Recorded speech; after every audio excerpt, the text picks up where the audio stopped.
Halo, semangat pagi. Selamat pagi, selamat siang, selamat sore, serta selamat malam dimanapun Ibu Bapak berada. Berkah dalam dan salve untuk semuanya. Bapak dan rekan-rekan, hari ini kita menanggapi saudara kita Patrice Smith. Judulnya memang saya buat seperti ini karena adik kita ini masih kebingungan. Ada apa sih denganmu, Dek Patrice Smith? Dan kenapa kamu kok harus seperti ini? Saya katakan nyinyir, ya dia nyinyir. Berkaitan dengan apa? Nanti kita simak supaya Bapak nanti bisa tahulah semuanya seperti apa perjalanan yang kita tanggapi. Saya persilakan untuk Om Ngaspo terlebih dahulu, prolognya Om, monggo Om. Salve berkah dalam. Salve berkah dalam. Ya, ini keberapa kali kita nanggepin saudara kita ini. Ya mungkinlah saudara kita masih kebingungan ya. Cuman saran saya bicara pada saudara kita untuk belajar mulai dari awal dulu aja lah. Sejarahnya dari awal, agar tahu jangan loncat-loncat. Ibarat kita sekolah, mulailah dari playgroup, TK, jangan langsung tiba-tiba kuliah. Itu aja. Ya, nggak banyak-banyak saya Om. Terima kasih. Terima kasih Om Ngaspo. Oke, kita akan lihat videonya berkaitan Patrice Smith ini menanggapi anak kecil. Dia akhirnya menanggapi, merespon adik kita, anak kita yang sangat kecil, yang berusia balita di bawah 5 tahun, di mana dia sakit koma. Adik kita ini, anak kita ini memang keluarga itu dari komunitas gerejawi, dari aliran Calvinis, gerejanya Gemim kalau tidak salah, dan dia ada di Sulawesi sana. Begitu dia selama koma itu, dia didatangi oleh sosok bunda kita. Om, tokoh. tadi ya, sempat ada suaranya terputus itu. Oke, ya saya ulang ya. Video ini yang mau kita tampilkan yaitu berkaitan saudara kita Patrice Smith menanggapi adik kita, anak kita yang ada di Sulawesi. Dia sakit koma dan sempat viral di wilayah Sulawesi, di mana anak ini, adik kecil ini usianya di bawah 5 tahun kalau tidak salah, dan dia waktu koma itu dia didatangi oleh Theotokos kita, Bunda Maria, dan akhirnya diajak berdoa. Dan yang anehnya, adik kita, anak kita yang kecil ini kok tahu bisa membuat simbol kebesaran, yaitu tanda salib. Seperti apa videonya? Mari kita simak.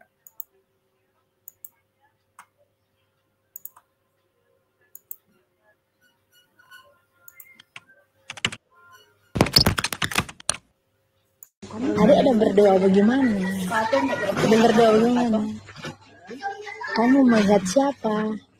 Adik lihat siapa? Bunda Maria. Bunda Maria. Cantik? cantik sekali ya. Oh, adik udah sembuh karena ada siapa ada kasih sembuhkan? Bunda Maria. Aduh. Adik Bunda Maria cantik ya. Adik adik Bunda Maria cantik sekali. Aduh. Adik bernama siapa? Adik bernama siapa katanya? Firi. Di sini. Oh, terima kasih. Nah guys, video yang kalian lihat tadi adalah sebuah kesaksian ya. Seorang anak kecil bernama Firi terbaring koma selama 10 hari di RS Budi Mulia Bitung. Mereka adalah jemaat Gemim Nafiri Bitung. Dokter sudah mengatakan kepada keluarga dengan putus asa, Firi tidak akan bertahan lama. Penatua dan Syamas diundang keluarga untuk datang berdoa. Selesai berdoa, Firi langsung bangun dan mengatakan agar membuka semua selang karena dia sudah sembuh. Katanya dia sudah berjalan jauh dan dia melihat ada seorang tante cantik sedang menggendong anak dan mengantarnya untuk kembali. Mereka semua yang mendengar terkejut. Dokter yang mendengar cerita itu merinding dan berkata tidak ada biaya perawatan dokter, hanya administrasi saja di rumah sakit. Karena dokter sendiri mungkin sadar dia tidak menyembuhkan. Ketika keluarga berjalan keluar, Firi berteriak, "Mama, tante itu kasih belajar kita berdoa." Atau mengajarkan saya berdoa. Plus sambil membuat gerakan tangan seperti ini. Nah, aku ingin mau ikut di gereja yang ada tuh tante. Saya ingin ikut di gereja yang ada tante itu. Singkat cerita, mereka melapor kepada ketua wilayah rohani dengan mendengar cerita keluarga ini. Kemudian ketua wilayah rohani mengantar keluarga ini ke pastor paroki Bitung. Waktu ke pastoran, saat melintas di dekat Gua Maria, Firi berteriak, "Ma, itu tante Noh yang antar Pak Firi. Ma, tante itulah yang mengantar Firi." Pastor yang mendengar cerita itu merinding. Akhirnya mereka satu keluarga yang berjumlah 13 orang memutuskan untuk masuk Katolik. Nah, saudara-saudara, bagaimana tanggapan saudara-saudara terkait fenomena ini? Kalau saya pribadi ya, saya kira saya memang perlu menanggapi ini karena dalam postingan ini sudah membawa-bawa nama gereja saya dalam agama Kristen Protestan yaitu Gemim, yang di ujung tulisan ini menegaskan keluarga itu masuk Katolik. Saya pribadi tidak menjadi masalah seseorang masuk keluar dari sebuah agama. Tapi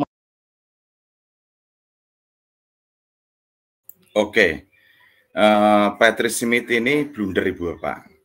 Dia katanya tidak masalah menanggapi, dikarenakan ya hal yang biasa. Tetapi dia blundernya apa?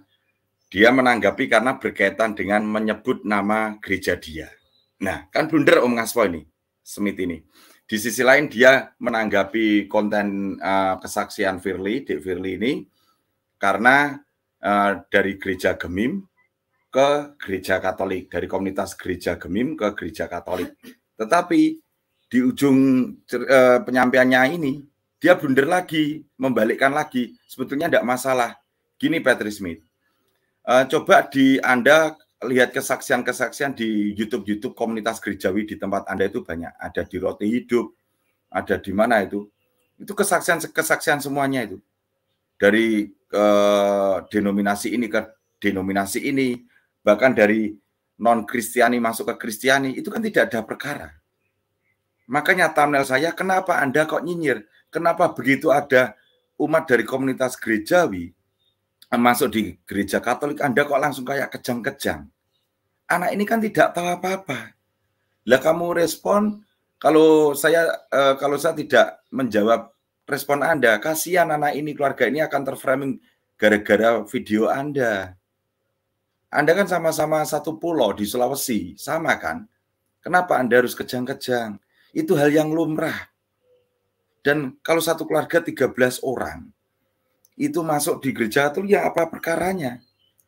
Pertumbuhan iman itu dengan sendirinya, Patrice Smith. Anda tidak harus perlu seperti ini. Santai saja, slow bro. Nggak usah Anda seperti kayak kebakaran jenggot, ya. Ini baru session ini saya tanggapi, nanti ada session lagi. Silakan Om Ngaspo dulu, monggo. Mic-nya Om Ngaspo. Iya,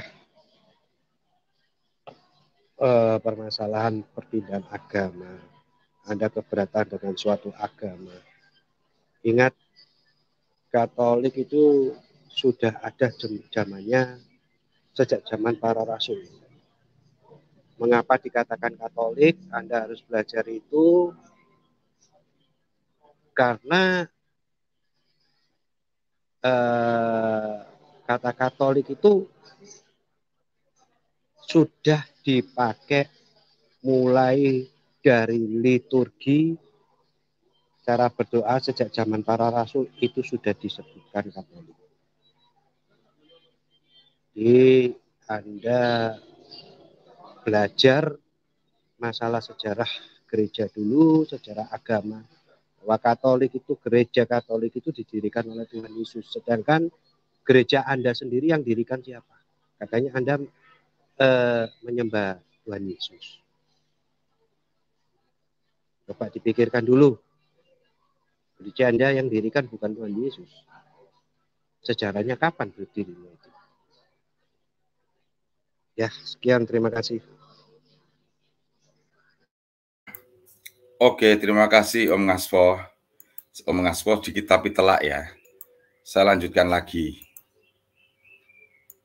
Masalahnya adalah jika kita menganggap suatu agama benar dan agama kita salah hanya berdasarkan berpindahnya seseorang atau satu. Ini Anda yang membuat framing sendiri. Saya tidak menyalahkan agama Anda, ya.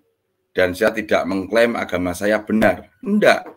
Anda jangan menggiring-giring ke hal ini. Ini namanya pergumulan iman, misteri iman. Orang itu mau kemana agama A, B, C, D, Z itu pribadi lepas pribadi.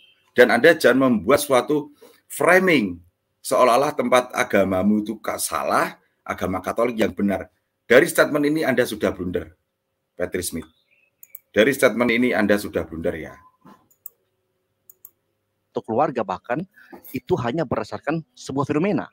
Nah, pada kesempatan ini saya akan berbicara menanggapi berdasarkan fenomena. Sebelum saya lanjut, berdasarkan fenomena kan tadi saya awal sudah menyampaikan itu kan pergumulan iman, misteri iman itu fenomena masing-masing. Cari itu channel YouTube dari komunitas gerejawi banyak itu memberikan kesaksian. Yusuf Manubulu itu sering itu Yusuf Manubulu itu. Yang baru ada trending topik kan Yusuf Manubulu. Juga roti hidup dan lain sebagainya banyak lah. Itu fenomena, itu pergumulan iman, itu misteri iman, Patrick Smith. Anda nggak bisa membedakankah hal ini? Gitu bro. Fenomena yang terjadi ini dari sudut pandang teologi Kristen Protestan yang menjadikan Alkitab, firman Allah yang tertulis, sebagai kebenaran yang mutlak, sebagai satu-satunya standar ukuran bagi iman Protestan. Om Ngaspo saya persilakan. Dia menganggap dari teologinya dia, Alkitab satu-satunya yang mutlak. Om Ngaspo, apakah Alkitab itu gedebuk jatuh dari langit dan siapa yang mengkanonisasi Alkitab? Om Ngaspo, monggo Om Ngaspo, saya persilakan. Ya, kita lihat aja dulu Alkitab. Kamu memakai Alkitab, penulis Alkitab itu siapa? Para rasul.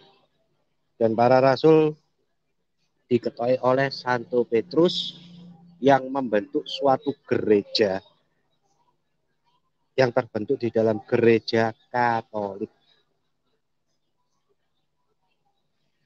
Dan Anda harus lihat juga di 2 Tesalonika 2 ayat 15 bahwa harus memegang teguh semua ajarannya.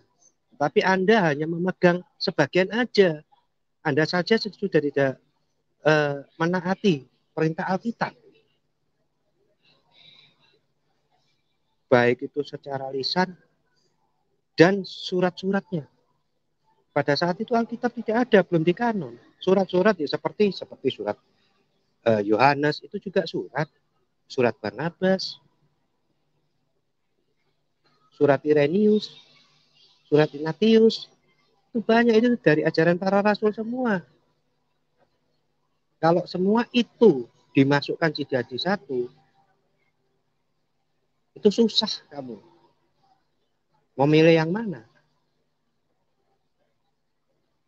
Wong Alkitab aja sudah dipotong sejak zamannya Martin Luther, dibuang. Apalagi semua mau dimasukkan. Sekian. Oke.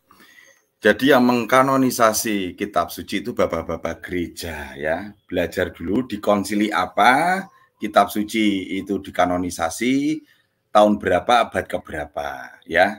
Saya nggak akan buka clue, Anda cari sendiri kanonisasi kitab suci itu yang mengkanonisasi siapa.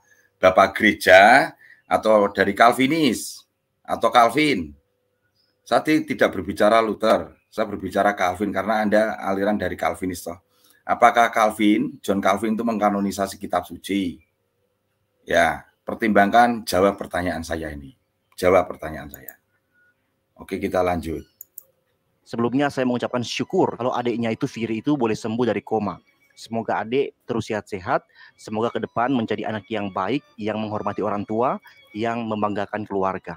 Nah, saudara-saudara, dalam iman kekristenan, kita menolak Bunda Maria sebagaimana Katolik Roma menerima Bunda Maria dalam teologi mereka. Bunda Maria di dalam Katolik memiliki derajat yang begitu tinggi, menjadi salah satu mediator, penerima dan penjawab doa-doa orang Katolik. Nah, kenapa kita orang Kristen tidak percaya demikian?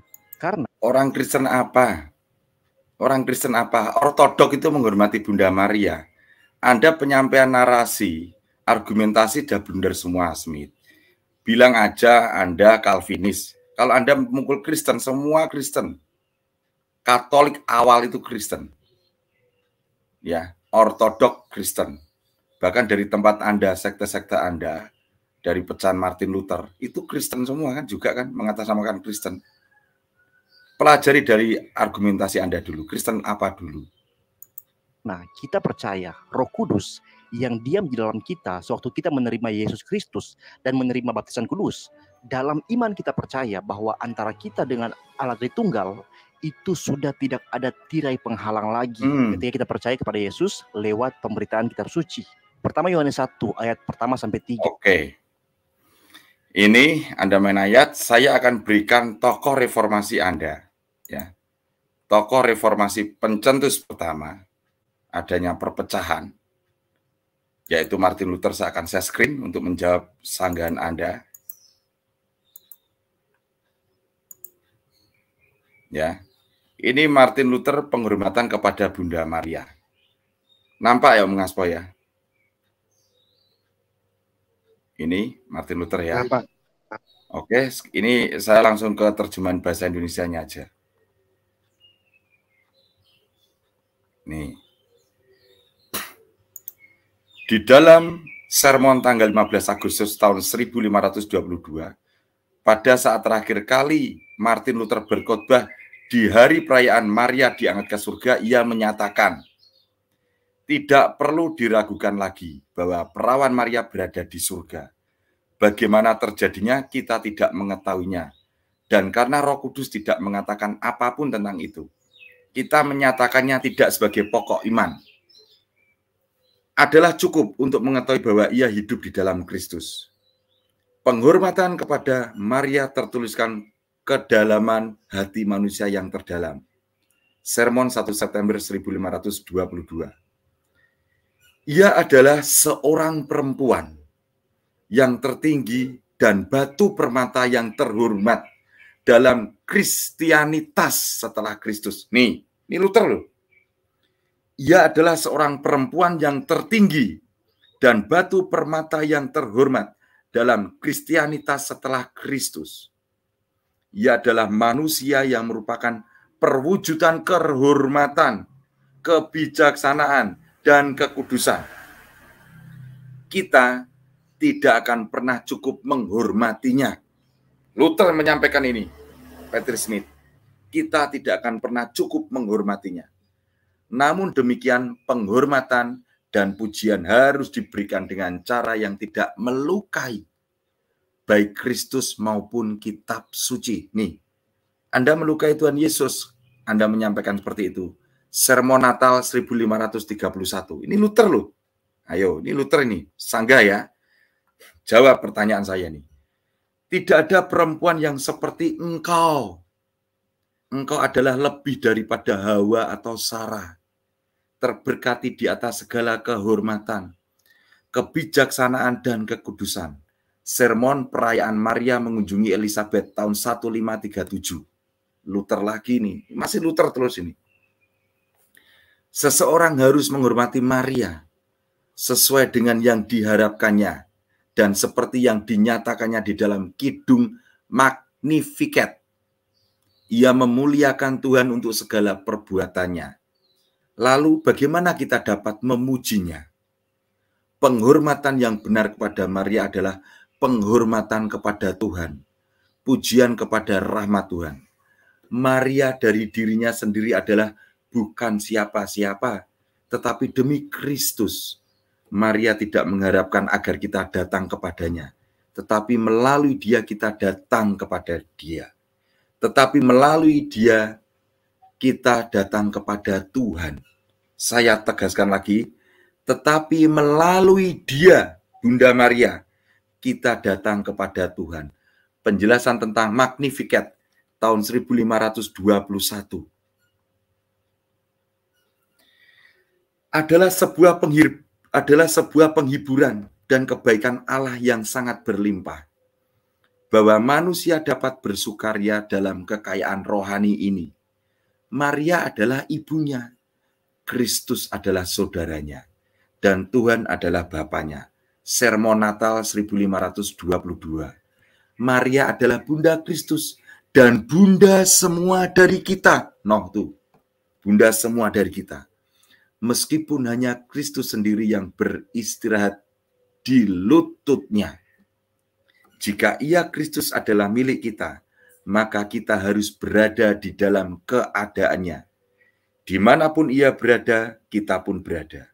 Dan semua yang menjadi miliknya adalah milik kita juga. Dan ibunya juga menjadi ibu kita. Sermon Natal tahun 1529.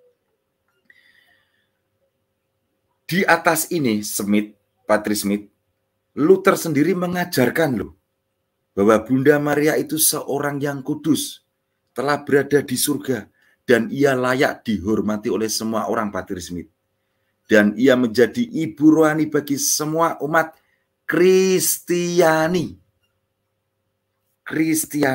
Semua Kristiani. Menjadi sesuatu yang perlu kita renungkan. Mengapa? Mengapa ini?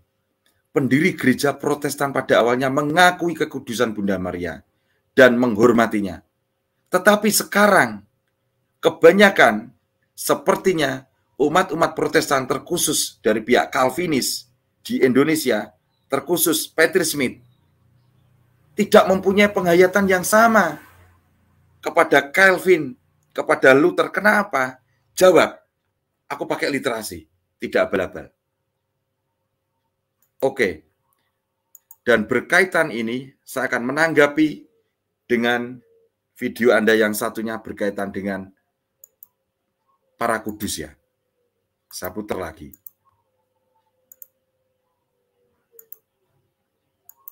Ya, apa yang telah ada sejak semula, yang telah kami dengar, yang telah kami lihat dengan mata kami, yang telah kami saksikan, dan yang telah kami raba dengan tangan kami tentang firman hidup, itulah yang kami tuliskan kepada kamu. Hidup itu telah dinyatakan dan kami telah melihatnya, dan sekarang kami bersaksi dan memberitakan kepada kamu tentang hidup kekal yang ada bersama-sama dengan Bapa dan yang telah dinyatakan kepada kami. Apa yang telah kami lihat dan yang telah kami dengar itu kami beritakan kepada kamu juga, supaya kamu pun beroleh persekutuan dengan kami. Dan persekutuan kami adalah persekutuan dengan Bapa dan dengan anaknya Yesus Kristus. Saudara lihat, dalam ayat ini jelas, ketika kita percaya kepada pemberitaan kitab suci, kita menjadi satu persekutuan dengan para rasul, bahkan dengan Bapa dan anaknya Yesus Kristus. Jadi tidak ada penghalang lagi, tidak ada mediator lagi. Kita tidak perlu lagi datang berdoa kepada nabi siapapun atau melalui orang suci siapapun. Kamu berarti tidak perlu minta doa kepada para pendetamu. Kamu tidak usah bersusah payah untuk minta berkat dari pendetamu, dan kamu juga tidak perlu ke gereja. Langsung aja ke Tuhan Yesus. Clear kan? Ngapain kamu harus ke gereja? Ngapain kamu harus minta berkat kepada pendeta, doa sama keluarga? Nggak perlu. Langsung aja ke Tuhan Yesus, Tuhan Yesus, Tuhan Yesus saja. Yesus yang mana saya tidak tahu. Kita bisa langsung berdoa kepada Bapa di dalam nama Yesus Kristus Tuhan kita. Yesuslah satu-satunya mediator kita kepada Bapa. Tidak ada mediator yang lain. Dan inilah saudara, salah satu alasan dari banyak alasan kenapa kita tidak berdoa kepada Bunda Maria. Tapi kan Bunda Maria patut dihormati. Kan Bunda Maria yang melahirkan Yesus. Oke. Anda hanya suatu keblunderan dan keblunderan. Oke. Anda berkali-kali kita jelaskan, tapi Anda tidak paham dalam hal ini ya. Saya akan menjawab dengan suatu literasi, biar tidak semuanya teman-teman, biar tidak gagal paham dan jelas. Apakah umat Katolik harus berdoa melalui Bunda Maria? Mari kita jawab. Umat Katolik tidak diharuskan untuk berdoa melalui Bunda Maria. Kita dapat berdoa langsung kepada Yesus atau kepada Allah Bapa dengan pengantaran Yesus. Clear kan? Sama kan? Hal ini jelas terlihat dalam doa penyembahan yang tertinggi bagi umat Katolik, yaitu dalam perayaan Ekaristi Kudus. Di tempatmu aja Ekaristi simbol kok. Di sini jelas kok. Penyembahan tertinggi, yaitu Ekaristi Kudus. Atau di dalam doa yang diajarkan oleh Tuhan Yesus sendiri, yaitu doa Bapa kami, yang langsung ditujukan kepada Allah Bapa. Namun demikian, Kitab Suci juga mengajarkan secara implisit akan peran permohonan Bunda Maria kepada Yesus dalam kisah mujizat Yesus yang pertama di pesta perkawinan di Kana. Ada di Injil Yohanes 2 ayat 1-11. Dan dalam doa bersama para rasul menantikan Roh Kudus menjelang hari Pentakosta. Kisah para rasul bab 1 ayat 14. Walaupun kita dapat berdoa langsung kepada Tuhan, Magisterium Gereja Katolik menganjurkan umatnya untuk memohon dukungan doa dari Bunda Maria dan belajar dari teladan Bunda Maria supaya dapat bertumbuh secara rohani. Dan hal ini diajarkan oleh para bapak gereja. No, bapak gereja. Kitab suci yang kamu pakai itu yang mengkanon bapak gereja, bro. Para orang kudus atau Santo Santa. Bapak Paus dan dalam dokumen Konsili Vatikan kedua, Bunda Maria, Bunda Allah, Bunda Gereja yang mendampingi gereja awal dengan doa-doanya juga akan terus mendampingi gereja sampai akhir zaman. Maka dalam hal ini, Patrick Smith, jika seseorang tidak mau memohon dukungan doa dari Bunda Maria atau dari para kudus di surga, ia tidak dapat dikatakan berdosa, tidak berdosa, tidak. Tapi sebetulnya rugi orang itu. Kenapa? Orang itu sendiri rugi loh. Kenapa? Memang kita tidak harus berdoa memohon pengantaran mereka. Namun jika kita melakukannya, itu berguna bagi kita sendiri. Dan karena hal itu melatih kita untuk bertumbuh dalam kerendahan hati. Sesungguhnya dengan melihat kepada para orang kudus itu sebagai teladan, kita ini terpacu loh untuk hidup seperti mereka. Itu teladan kita, umat Kristiani semua. Enggak berdosa, cuma rugi. Anda enggak perlu minta doa berkat sama pendetamu. Anda enggak perlu minta doa berkat kepada orang tuamu, kepada saudara-saudaramu, langsung aja ke Yesus saja. Silakan Patrick Smith. Jangan blunder ya, jangan standar ganda ya, jangan double starter ya. Fokus dengan komitmen dengan ucapanmu loh. Ini dasar kitab sucinya. Yakobus bab 5 ayat 16. Doa orang benar besar kuasanya, terutama doa orang-orang yang sudah dibenarkan Tuhan di surga. Baca yang benar. Yohanes 2 ayat 1-11. Peran perantaraan permohonan Maria kepada Yesus dalam mujizat Yesus yang pertama. Kisah para Rasul bab 1 ayat 14. Peran doa syafaat Bunda Maria saat menantikan Roh Kudus menjelang hari Pentakosta. Cukup dasar kitab suci, tak kasih yang sedikit aja, nggak banyak-banyak. Tradisi sucinya. Irenaeus. Tahun 180 ini disampaikan ini, Santo Irenaeus. Sebab seperti Hawa telah terperdaya oleh perkataan malaikat yang berdosa. Fallen angel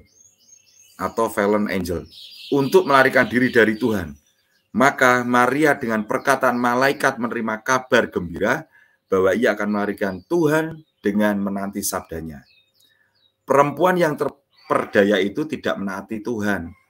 Tetapi perempuan yang kemudian terdorong untuk menaati Tuhan. Sehingga perawan Maria dapat menjadi pembela bagi perawan Hawa.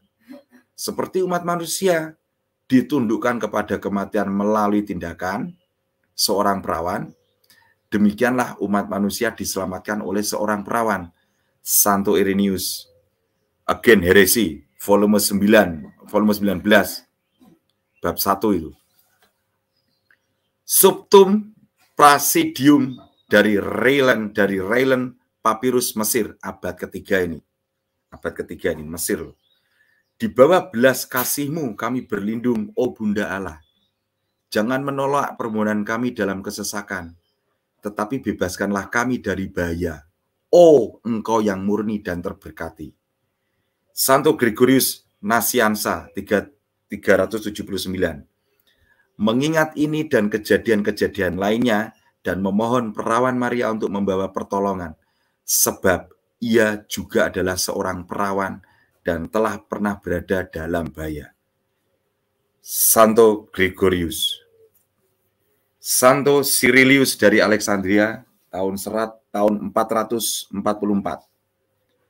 Salam kepadamu Maria, Bunda Tuhan, yang kepadamu di kota-kota dan di desa-desa dan di pulau-pulau dibangun gereja-gereja bagi umat beriman yang sejati. Cyrilius ini. Proculus dari Konstantinopel, tahun 446. Festival Perawan Maria atau Partainik Panegyrus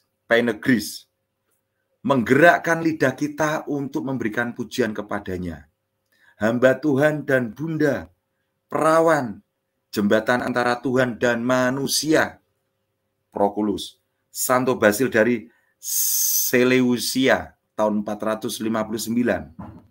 Oh perawan yang suci, pandanglah kami dari atas dan sayangilah kami. Pimpinlah kami di dalam damai dan bawalah kami tanpa celah ke hadapan tahta penghakiman. Dan berikanlah kepada kami tempat di sisi kanan putramu, sehingga kami dapat masuk ke surga dan menyanyi bersama dengan para malaikat bagi Allah Trinitas. Ini banyak ini. Kita langsung ke magisterium gereja. Banyak itu tadi ya. Di dalam magisterium gereja juga ditegaskan dalam Konsili Vatikan II, konstitusi tentang gereja Lumen Gentium. Keibuan Maria dalam tatanan rahmat ini dimulai dengan persetujuannya yang ia berikan di dalam iman pada saat anunsiasi atau saat menerima kabar gembira dari malaikat, dan yang dipertahankannya tanpa goyah di kaki salibnya, dan berakhir sampai penggenapan kekal dari semua orang terpilih. Setelah diangkat ke surga, ia tidak mengesampingkan tugas penyelamatan, tetapi dengan doa syafaatnya yang tak terputus, terus-menerus membawa bagi kita karunia-karunia keselamatan kekal. Dengan cinta kasih keibuannya, ia memperhatikan saudara-saudara putranya yang masih dalam persiarahan dan menghadapi bahaya-bahaya serta kesukaran-kesukaran, sampai mereka mencapai tanah air surgawi yang penuh kebahagiaan. Oleh karena itu, di dalam gereja, Santa Perawan Maria disapa dengan gelar pembela, pembantu, penolong, perantara. Akan tetapi itu diartikan sedemikian rupa sehingga tidak mengurangi pun, tidak menambah martabat, serta daya guna Kristus satu-satunya pengantara. Lumen Gentium nomor 62.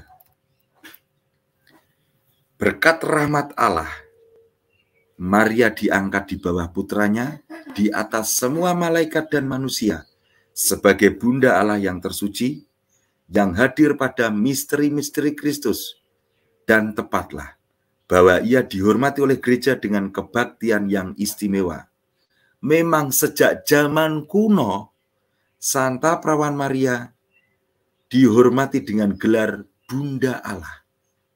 Dan dalam segala bahaya serta kebutuhan mereka, umat beriman sambil berdoa mencari perlindungannya. Lumen Gentium nomor 66. KGK, kita masuk dalam Katekismus Gereja Katolik nomor 969.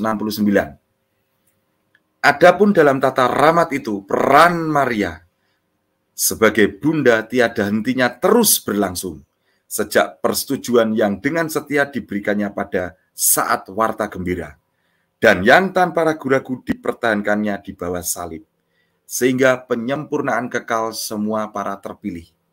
Sebab sesudah diangkat ke surga, ia tidak meninggalkan peran yang membawa keselamatan itu, melainkan dengan aneka perantaraannya, ia terus-menerus memperolehkan bagi kita karunia-karunia yang menghantar kepada keselamatan kekal.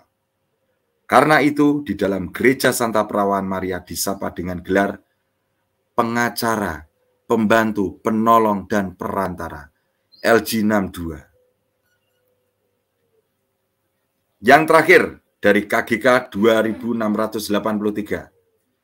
Saksi-saksi yang sudah mendahului kita masuk kerajaan Allah bisa dibandingkan dalam Ibrani 12 ayat 2, terutama para kudus, tanda petik kudus, yang sudah diakui gereja, turut serta dalam tradisi doa yang hidup dengan perantaraan contoh hidupnya, dengan menyumbangkan tulisan-tulisannya, dan dengan doanya sekarang ini. Mereka memandang Allah, memuja Dia, dan tanpa henti-hentinya memperhatikan mereka yang ditinggalkannya di dunia ini. Pada waktu masuk ke dalam kegembiraan Tuhannya, kepada mereka diberikan tanggung jawab dalam perkara yang besar. Ada di Injil Matius 25 ayat 21. Doa syafaat mereka adalah pelayanan yang tertinggi bagi rencana Allah. Kita dapat dan harus memohon mereka supaya membela kita dan seluruh dunia. Ya, itu literasi sedikit. Saya persilakan untuk Om Ngaspo memberikan kentrungnya. Monggo, mic-nya, Om. Ya, gini Om, saya jadi bertanya pada saudara kita. Anda mengaku-ngaku untuk berpegang pada Alkitab, sedangkan Anda sendiri mengingkari Alkitab itu.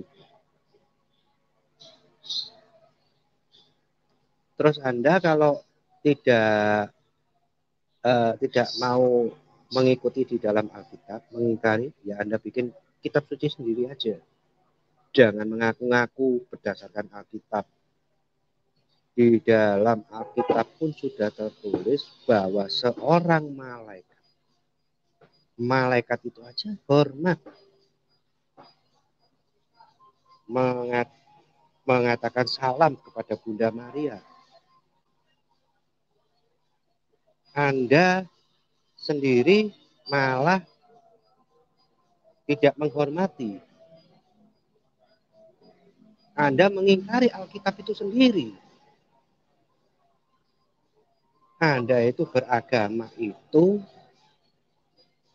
mengikuti perintah Tuhan, ajaran Tuhan, atau mengatur Tuhan dan memerintah Tuhan. Coba Anda resapi sendiri.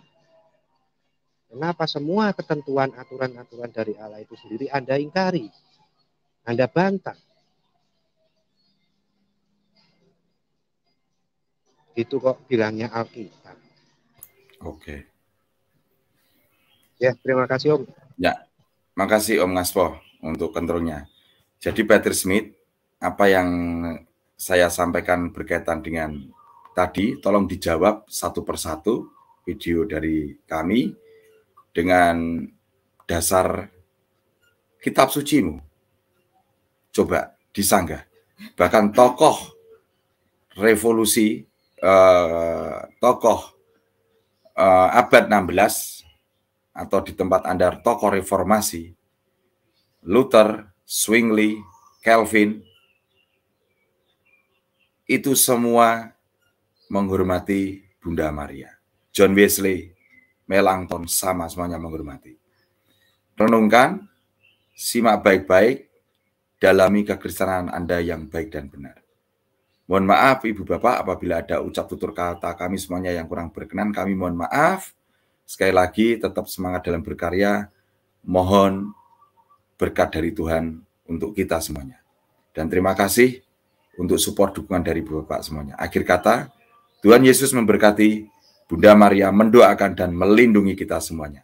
Akhir kata, salve, berkah dalam.